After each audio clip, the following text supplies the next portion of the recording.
बंद रही मंदिर दुआर, बैजू नगर गइल बावे बेकार। का कहला लो आए? ए देवी बंद रही मंदिर दुआर, काशी बनारस गइल बेकार। सुनो सुनो ना कुछ हो जाई, बम लोग देव घर जाई।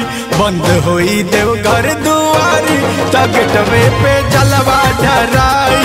बंद होई देव घर दुआरी, तगटवे पे जलवा ढराई। ये भाई बोल बा।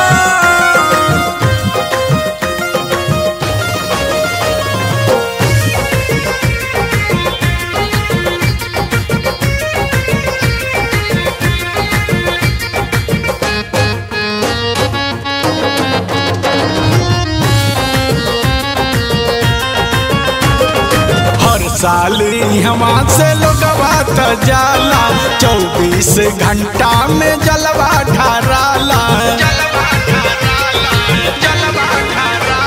सीवन गोपालगंज से बम लोग जाला, 24 घंटा में जलवा ढाराला। एहू बेरी जलवा ढराई हो, सुन ली न जलवा ढराई। बंद होई देव घर दुआरी, तगटवे पे जलवा ढराई। बंद होई देव घर दुआरी, तगटवे पे जलवा ढराई।